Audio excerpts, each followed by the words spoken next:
औरत तो बस पिंजरे में बंद मेमने को बचाना चाहती थी, पर उसे क्या पता था कि अगले ही पल वो खुद दुश्मन के जाल में फंसने वाली है।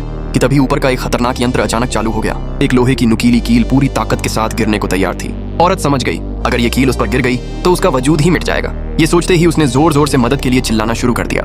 लेकिन मदद की जगह जो सामने आया वो था इस जानलेवा यंत्र को चलाने वाला बेरहम कसाई।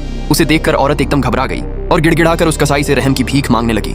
मगर जितनी वो औरत डर रही थी, कसाई को उतना ही मजा आ रहा था। वो मुस्कुराया और जब औरत का ध्यान कहीं और था, उसने चुपके से लोहे की कील को थोड़ा नीचे गिरा दिया। ये देखकर औरत की रूह कांप गई। उसका चेहरा डर से सफेद पड़ गया, पर कसाई को अभी तसल्ली नहीं हुई। लेकिन गनीमत रही कि उस समय एक सुरक्षा यंत्र ने उसे बचा लिया। इसी बीच नाटकीय पल में उसका प्रेमी वहां आ पहुंचा और आते ही एक डंडे से कसाई को जमीन पर ढेर कर दिया। दूसरा कसाई ये देखकर पलटा और हमला करने ही वाला था, लेकिन उसे भी कुछ ही सेकंड में मार गिराया गया। अब सबको लगा कि खतरा टल गया है। लड़का जैसे ही अपनी प्रेमिका को बचाने आगे बढ़ा, पीछे से वही पहला कसाई फिर से अचानक उठ खड़ा हुआ और फिर उसे घसीट कर उस यंत्र के नीचे ले आई। उसने रिमोट दबाया और कसाई को उसी मौत की मशीन में भेज दिया।